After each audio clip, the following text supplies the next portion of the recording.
Okay, so I'm going to purport that we work in a contradictory environment. Now we're right up on Huh? We work in a contradictory environment. And so what I'm going to use to introduce that is this term that we all hear.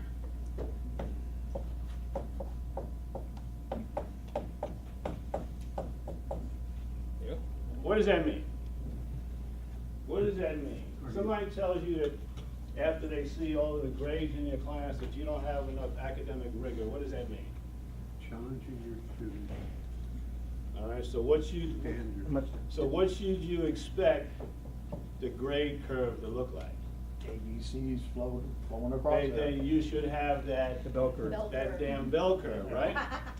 Well, here you could get it, but at a school that selects their admissions, Okay, so that says that yes, you expect, and it goes along, you expect that 10% of the population to do above average, 10% to do below average, and then everybody else does that. Well, but they say that we're not supposed to be going towards this. We're supposed to be making sure that all of our students, all right, learn what we purport to teach them via the learning goals. And if that was the case, what would this look like? Be straight line all A ways. straight freaking line. So what do we do?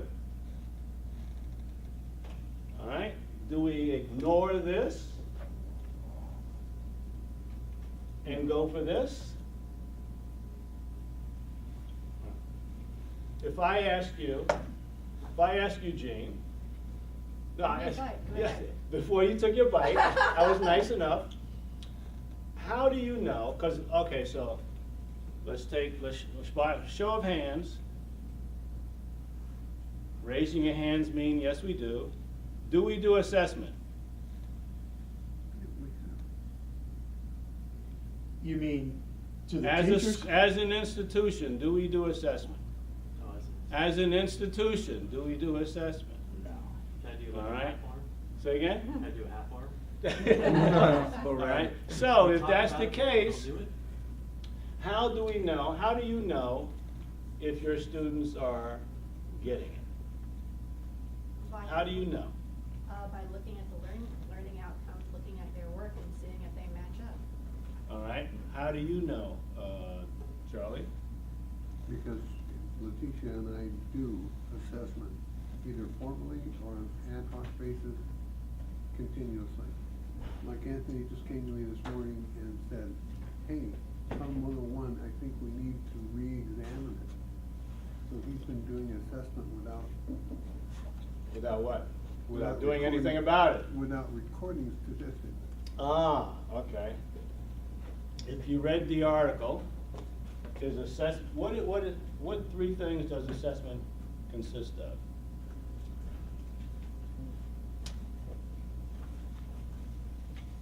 What three things does assessment consist of? Taking tests. Does it? I thought it did.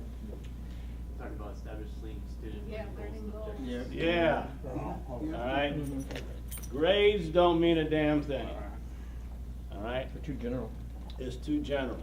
All they do is tell you, yes, if the students overall understand the material that you presented. Notice Even then, nowhere in there did I mention the word learning goals or learning outcomes. It's just a generalization. So we cannot use that, we cannot use this, we cannot use that. Yes, those three things. Number one, creating those learning goals and objectives. What's the second one? Measuring whether the goals are. Measuring it, because Travis is reading right from the sheet. And third, Using what you learned to figure out what you do next. using the results of that to figure out what you have to do next. All right. So yes, this is what I've typically been using. All right. And now I know that I can't go for that, and I don't give a rat's ass if everybody in the class does this, as long as I can prove via a good syllabi, and most of ours are crap, all right, that the students are achieving all of those learning outcomes. Now, what do I mean by crap? When I say most of our syllabi are crap, what do I mean? They don't fully support the whole assessment process. And what do you mean by that? We don't, well, when they were probably developed, we didn't have a clear picture of what assessment was. Okay, that's one reason, yes, because we do have syllabi that have been around since raptors. All right? And you really need lesson learning objectives. A long time ago, in every lesson in my syllabus, I put in which of the course learning outcomes were going to be evaluated in that particular exercise, or in that particular lesson. Okay? And I was told there's too much, get it out of there. Well, yeah, well, that was then and this is now. All right? At the culmination of all of this, I'm going to create a course development checklist, all right, for us to go by. All right, but let's start from the beginning, and we all start from goals. And when we create a course and we establish goals, what do those goals do? They're a broad definition of what you want to do in the class. All right, so when that student graduates that course, that is, again, that sky view of what you expect a student to be able to do once he graduates. Now, where do we typically put these in our syllabus?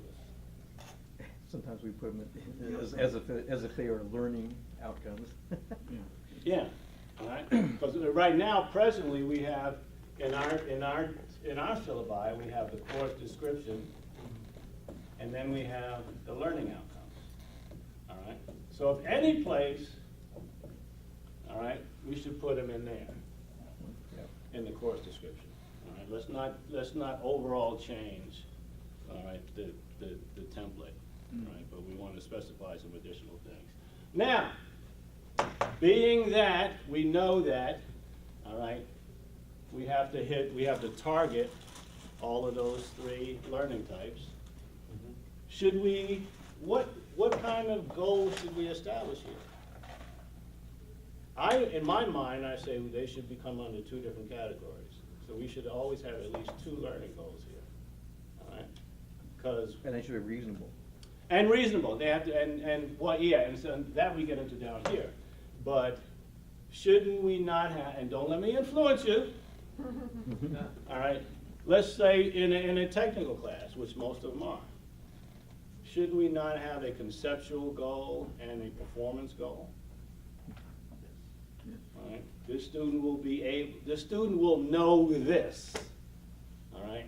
And this student will demonstrate that he knows that by doing this. So I think there should always be at least two in our courses. Yes, we start out with, a generic description of what the course is. Yes, this is an introductory course to object-oriented programming, all right? And then we provide a goal as far as what that student should understand at the completion of the course, and then what he should be able to do. Should there also be a course level outcomes where it's just for that course, but then program level where they tie into the program too? Well, again, so these are the CLOs, Yeah, all right? And those have to relate back to the PLOs, which have to relate back to the ILOs. All right? But the PLOs don't necessarily need to go in the syllabus, they should be. No, right. But you should be able to, like we've done for ACICS, you should be able to create a matrix that shows what course level outcomes, all right, contribute to program level outcomes. We used to map the CLOs to the PLOs. You would put in parentheses, this is PLO Right. number 1, PLO number 3. Right. And I took that on into the lessons, which CLO is in this lesson. And I say, I even think that we should even go back to that. I see that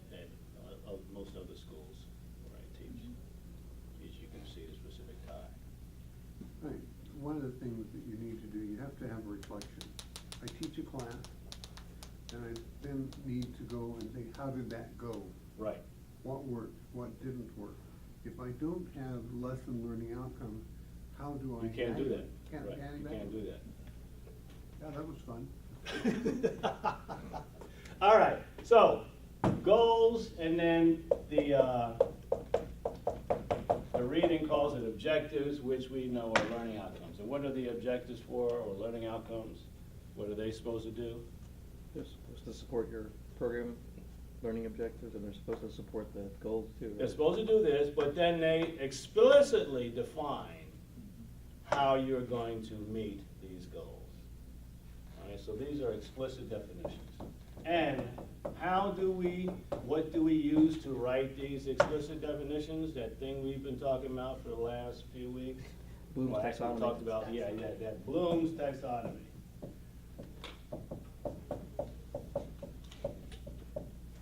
All right, and I'm sure we all remember those phases. But the next thing we have to do is say, because we have, as we go from term 1 to term, what is it, 18 or 17, all right? We should gradually progress through all the levels. We have to decide as a university, all right, whether we're going to, all right, so we have what are they again? Knowledge or remembering? Yeah. How remember the order sentences or? Understanding, analyzing, right? And there's one of application. Or is it applying? Applying. It says application. Applying, analyzing, all right, evaluating, and creating. All right. Now, I think we have to decide whether, because we have typically, do we have any 400 level courses? You have 400. We don't have any 400 GEs, right? Yeah, we do. We do? All right, so we have to decide whether we want to, and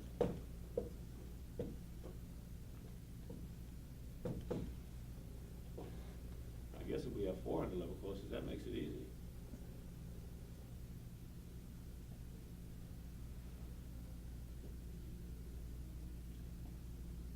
Does that make sense? Yep. We use Bloom's taxonomy, verbs. 1 level courses here, 2 level courses here, 3 and 4 level courses.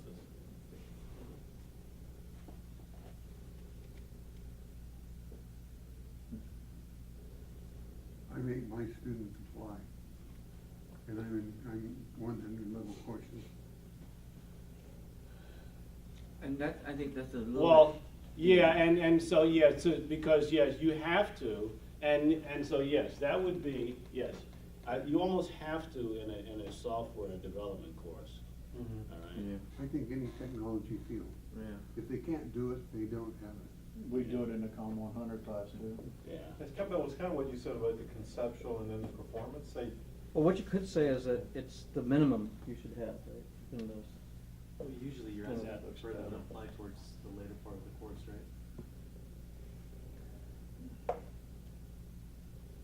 In design, you get into grading pretty quickly because the students have to Yeah, and grade. that's, Yeah. that is the one disadvantage of Bloom's taxonomy. It works really great in general, but sometimes in Yeah. the classroom, there's a mixture Yeah. of those levels. So I in play.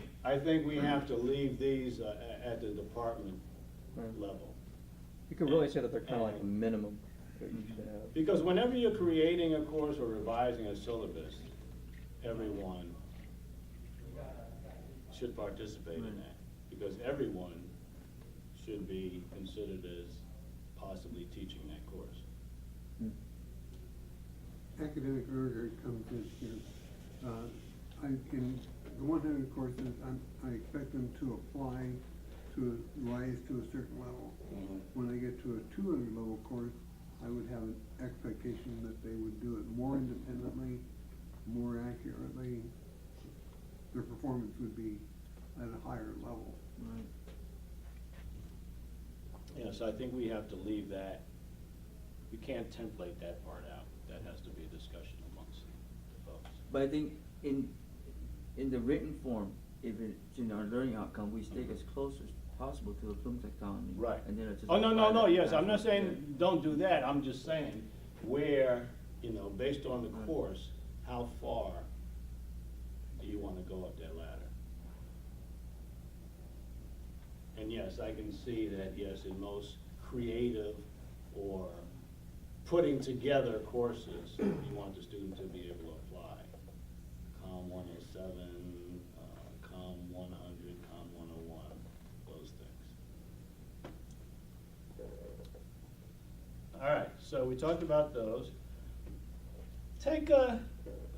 So I asked you, each of you to bring in a syllabi today. I wanna throw mine away now. And in that course description, can you identify what the goals are? So, Robert, what are the goals in that course? Well, actually- What course is that? It's a net 260. Net 260. So what are the goals in that course? Set up and maintain a Linux operating system. Okay, that's the goal? Well, Da, da, da, da, da, da, I da. didn't finish reading the rest of it. Yeah, okay. That was the first line, so.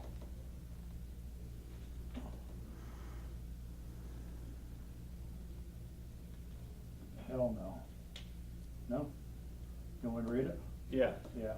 Actually, essential task of the Linux administrator will be discussed. okay. From a task-oriented perspective, the course will explore the concepts, structure, and assumptions that define the Linux environment, using the commands, procedures, and strategies necessary to succeed as a Linux administrator. All right, so There's a bunch of garbage. right, so what I get out of that is at the end of that course, that student should be able to understand how to be a Linux administrator. In the long run, yeah. Well, no, because it says will be discussed. That Will be doesn't mean- discussed, well, you're right. Well, it went on to So, say that you're gonna have to learn how to use commands and stuff that you need to do that, so. and is all that in the course description? Well, yeah, that was the whole course Yeah, description there, so- yeah. So definitely that one needs a rewrite. Oh, yeah. What about yours, Gene? This is for professional practices. Course description reads as follows. In this course, students will explore standards and practices in the graphic design profession. Emphasis is placed on communication, professional relationships, and the economic interest of designers. Specific topics include pricing structure, copyright protection, ethical guidelines, contracts and forms, project schedules, and business All right, taxes. so do you understand what the goals of that course are? Yeah. I can tell for GE, some of them, I didn't bring them, but for GE, some of them are not clear Mhm. in the description because they have a separate section. The way it's written is the learning outcomes are supposed to take care of that. If you read the description, you will not necessarily see what the expectation or the goal is. Right. So they probably all, I think most GE folks would agree, they kind of all need revised. Some of them might be okay, but then some of those courses are kind of dormant. Right. What about yours, Charlie? I've not liked this course description for some time. So how come you haven't rewritten it? Because that'll cost us $500, you No, can't change no, it that. won't. But it's not too bad because it says things like, production of quality application software stands at the core. Emphasis is on the implementation of application design documents. And then it talks about design techniques, which we don't really do in this course. Emphasis on processing data. Okay. On mine, I definitely need a rewrite. Currently, it's COM 101, Intro to Programming. Right now it reads, Python is an open source scripting language which allows for rapid development of both large and small software systems. While easy to learn for beginners, the rich and robust debugger and profiler allow Python to be widely used. This course is an introduction to Python programming language and designed for students with little or no prior programming experience. Python is named after Monty Python. So I'll probably add some more. In most cases, most of our course description are geared towards giving a background into what the course is about and saying what's going to be discussed. Yeah. Never do we mention the fact that what the students are going to learn in general. All right? Never what they're going to learn. Well, this one does say the standard programming structure, sequence selection, repetition, receive, intent. Okay. So you could reword that a little bit and turn it into Right. a goal. All right, now, you got one with you, Brent? Yep. Your This one. learning outcome number one. Learning outcome. What, yeah, so read learning outcome number one. Describe commonly used tools and tactics for attacking and defending computers. Now, find the syllabus item that directly reflects that. That's yours, so it better be there, huh? Oh, I can tell you, if I wrote that syllabus, it ain't freaking there. It ain't there, It okay. ain't there. All right. Yeah, all we have is the topics and description, Yeah. but it doesn't say what tool. Because in most cases, that's what we've done, is we've gone by the book, we found the book, all right? We've created the weekly topics based upon that book, all right? And then assignments and exams based upon that. And we could do a stretch and tie them to learning objectives. We could do a stretch, but someone is supposed to be able to pick up that syllabus and say, oh, I'm covering this learning objective in this assignment, and this is how. Because if we're not, then we can go back to step 2 and 3, which is measure how we're doing that assessment and then improve upon it. Right now, we just jump right from step 1 to 3. We have learning outcomes done, in most cases, all right? But we have no way of going back and seeing if we met those. And I think if we take a big look at most of the syllabi we have, well, we have that issue. I think so. So what are we gonna do about it? Rewrite it.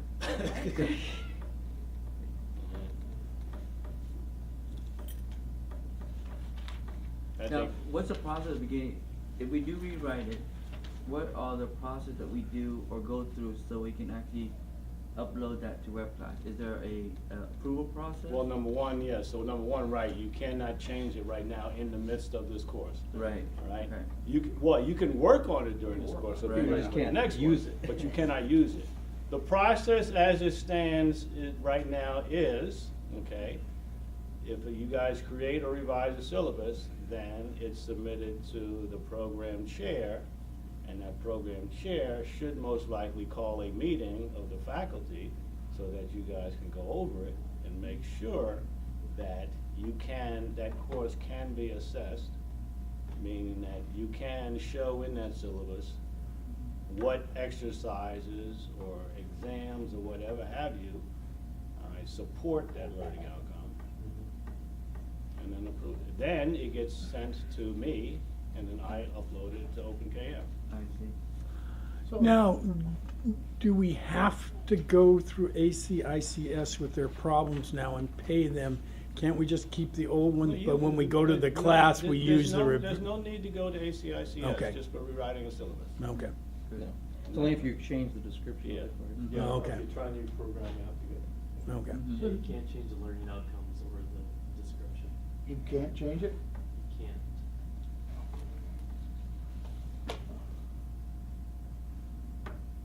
Course Yeah, we descriptions need- are we supposed need- to be sacred. You're not supposed to What change. about the learning outcomes? Wow. Let me check with Bruce. Mhm. Let me check with Yeah. Bruce. Because what I'm thinking is you revise the syllabus and use it and keep the old one for ACICS until they would. I'm gonna say, I'm gonna go off a limb and say, when I talk to Bruce, odds are he's gonna say, change them. Yeah. And then we'll keep, like he said before, we'll keep a running knowledge of what we've done, so that if we ever have to report to ACICS or submit something, then we have a track record of it. Yeah, you can back out, yeah, those are. From my understanding, when I was recently, couldn't change the description or learning outcomes, but we can change the material in the syllabus as long as it reflects in the learning outcomes. Right. And that was just for ACICS. For WASC, it doesn't matter. Right, yeah, then that's what I'm saying, for WASU it doesn't matter, and so I'm thinking Bruce is going to say that, yes, we should go on and do it. Once I talk to him about it and say, this is what needs to be done. So is ACICS even watching us right now? I mean, No. No, they're in no, court and not stuff, really, so- but we still legally, Yeah. all right, are under their thumb. Okay.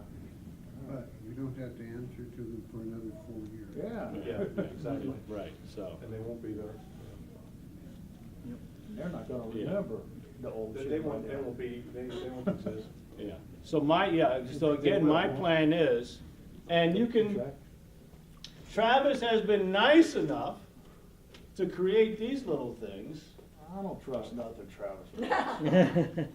When I went through, because I just created 3 courses at Phoenix, and they had a very similar process. We had to come up with the course concepts, I think they called it, and then we had to come up with, and I forget what they call the learning outcomes.